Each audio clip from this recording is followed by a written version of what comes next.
Pemirsa, polisi kembali menggelar olah tempat kejadian perkara dalam kasus kematian diplomat muda Arya Daru Pangayunan di kamar kos di Menteng, Jakarta Pusat. Setelah memeriksa 5 saksi dan 2 rekaman kamera CCTV, Kapolda Metro Jaya Irjen Pol Karyoto segera merilis hasil penyelidikan pekan depan.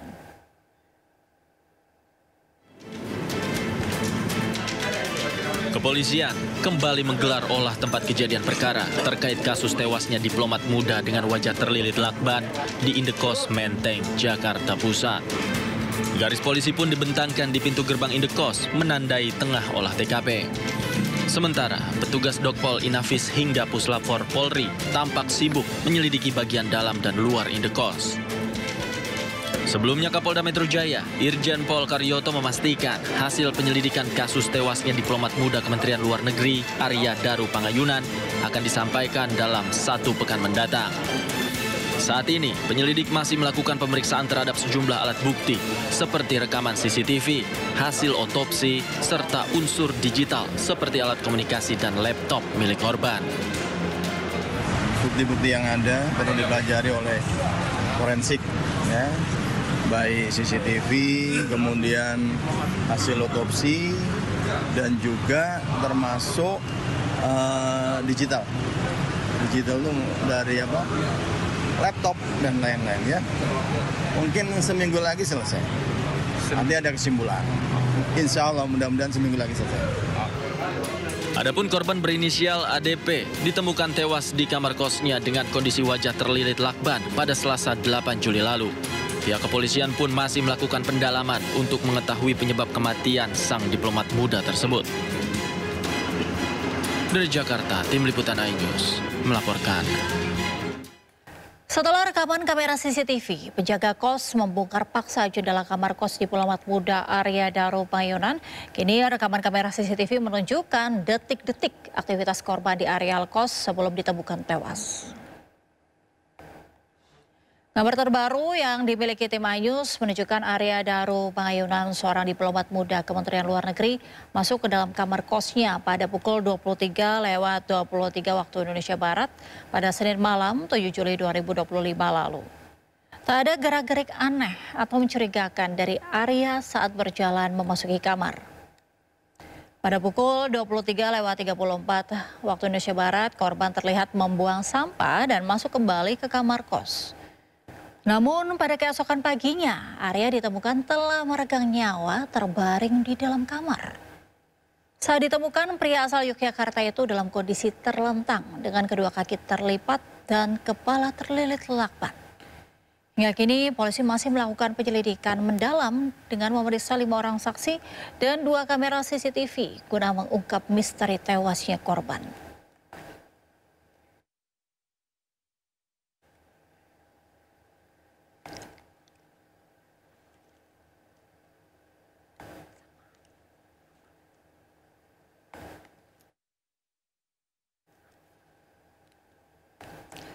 Dalam rekaman CCTV nampak Arya Daru Pangayunan, seorang diplomat muda Kementerian Luar Negeri, masuk dalam kamar kosnya pada pukul 23.23 waktu Indonesia Barat, Senin malam 7 Juli 2025 lalu. Tak ada gerak-gerik aneh atau mencurigakan dari Arya saat berjalan memasuki kamar.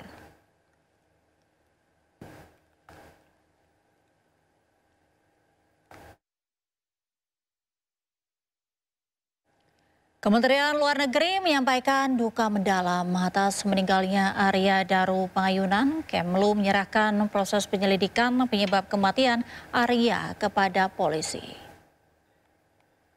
Luar Negeri beserta seluruh keluarga besar Kementerian Luar Negeri merasa berduka dengan telah berpulangnya saudara Arya Daru, yang merupakan bagian dari keluarga besar Kementerian Luar Negeri.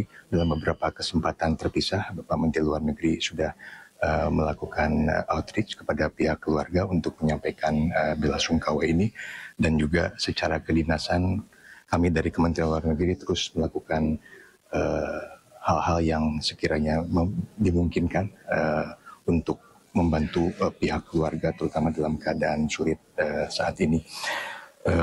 Adapun mengenai berbagai macam hal terkait masih adanya proses mengenai penyelidikan atau pencarian informasi lebih lanjut seputar meninggalnya Saudara Arya Daru sepenuhnya kami serahkan kepada pihak yang berwenang.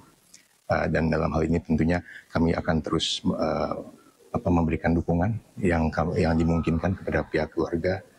Namun at the same time sebagai sebuah organisasi yang tentunya mengikuti hukum yang berlaku di Indonesia, Kementerian Luar Negeri akan menyerahkan sepenuhnya berbagai macam hal lain yang terkait dengan proses pencarian informasi yang saat ini masih terus.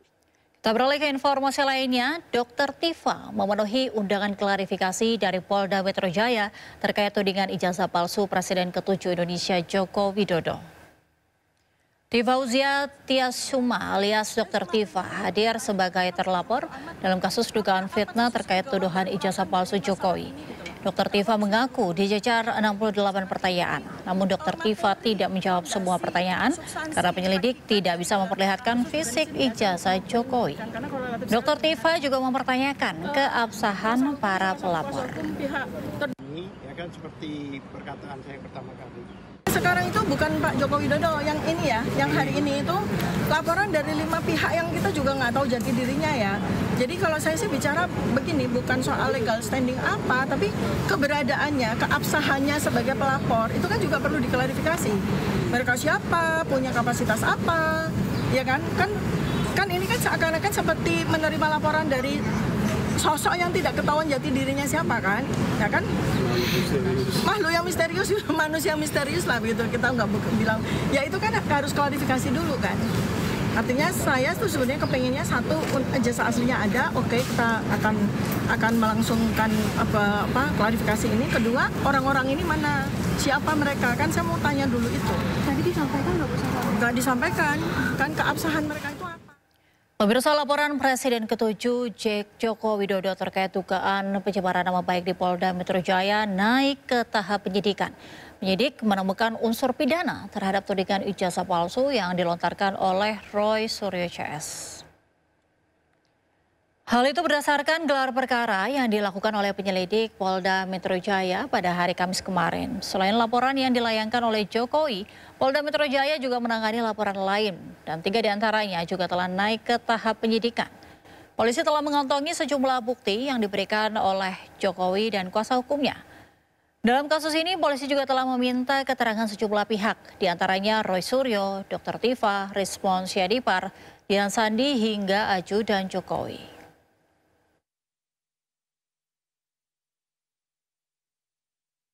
Berdasarkan hasil gelar perkara tadi malam, maka terhadap laporan polisi yang pertama, pelapornya adalah Saudara Insinyur HJW. Dalam proses penyelidikan yang sudah dilakukan, dalam gelar perkara disimpulkan, ditemukan ya, hasil penyelidikan sudah ditemukan dugaan peristiwa pidana sehingga perkaranya ditingkatkan ke tahap penyidikan. Analisis khusus ijazah Jokowi dilakukan Roy Suryo menunjukkan 99,9% palsu. Hal ini berbeda dengan keterangan disampaikan Barreskrim Polri yang menyebut ijazah Jokowi asli.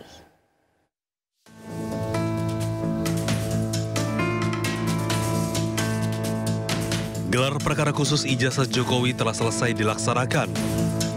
Dari gelar perkara tersebut, pakar telematika Roy Suryo membawa bukti baru dan mengklaim 99,9% ijazah Jokowi palsu.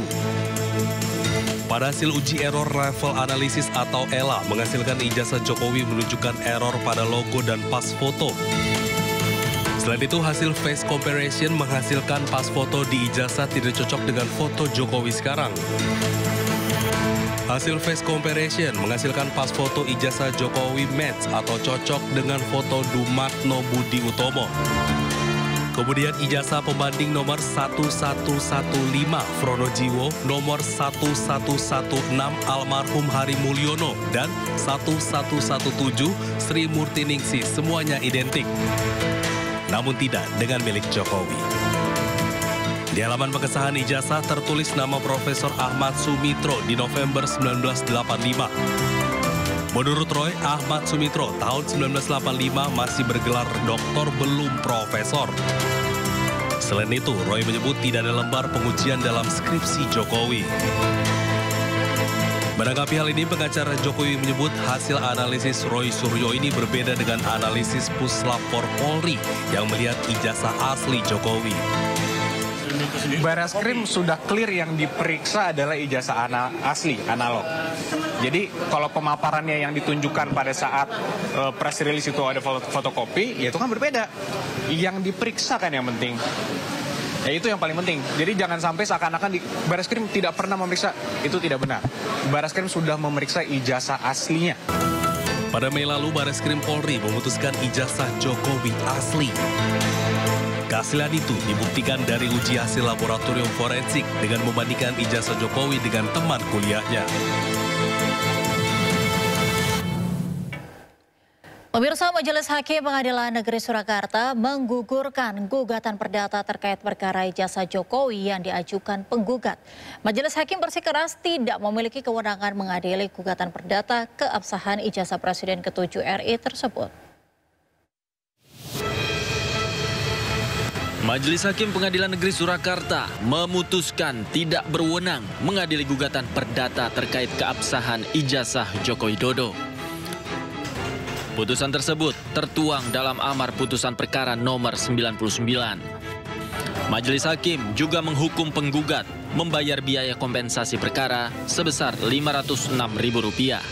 Hal ini sekaligus menggugurkan gugatan perdata terhadap perkara ijazah Jokowi yang dilayangkan oleh para penggugat. Pengadilan mengabulkan eksepsi tentang kewenangan mengadili secara absolut tersebut, yang pada pokoknya menyatakan Pengadilan Negeri Surakarta tidak berwenang mengadili perkara itu. Ya, sehingga dengan hasil putusan setelah itu, akhirnya putusan itu menjadi putusan akhir yang mengakhiri perkara nomor 99 ini di Pengadilan Negeri Surakarta. Gitu.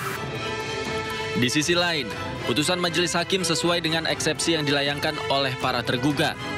Dalam eksepsinya, tergugat berargumen bahwa ijazah Jokowi yang menjadi objek sengketa berkaitan dengan lembaga negara seperti KPU, SMAN 6 Surakarta, dan Universitas Gadjah Mada. Sehingga seharusnya perkara ini digugat ke Pengadilan Tata Usaha Negara, bukan Pengadilan Negeri Surakarta. Dari Solo, Jawa Tengah, Tim Liputan iNews melaporkan. Ratusan ribu rekening penerima bansos terindikasi dipakai untuk judi online. Nantikan informasinya di Sindo Malam.